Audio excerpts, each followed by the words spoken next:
Magandang araw po sa inyong lahat, lalong-lalo na po sa ating mahal na Pangulo. Gusto ko lang po manawagan sa ating mahal na Pangulo. Pangulo, isang taon na po mahigit si Mertin dito. Masa po kami na makakauwi na po. At sabik na po kami buong pamilya.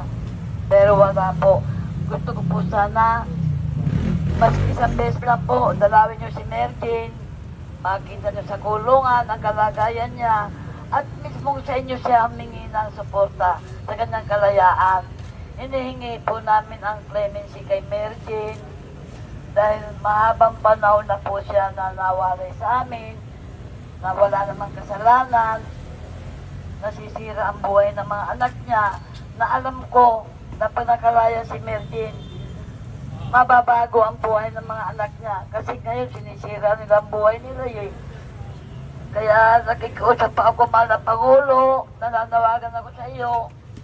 Buong pamilya Biloso po, nakikiusap, nagmamag-awa. Naibigay mo na po ang kalayaan ni Mertin. Ang sabi po ninyo, pinaparaan po namin sa sulat. Hindi po. Dahil napakatagal na po namin ginagawa yun. Lumalapit kami sa inyo, nagpapasok kami ng clemency. Napakarami na po namin na ipasok, pero mga fictition na ipinasok namin sa office ninyo.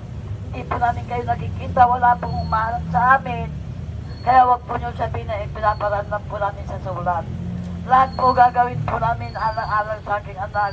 Matagal naman na pong nagdusa ang aking anak na sana po itong panawagan po namin na ito matugunan na po ninyo.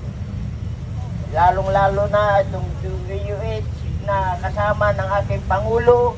Lahat-lahat po ng mga kasama niya, sana po mag-usap-usap na po kayo na ibigay na ang clemency sa aking anak para makauwi na at makapiling na natin po siya. Kaya inuulit ko po, mahal na Pangulo, ako po ay nananawagan sa inyo, nagmamakaawa na ibigay na po ninyo ang clemency ng ating anak. Maraming salamat po.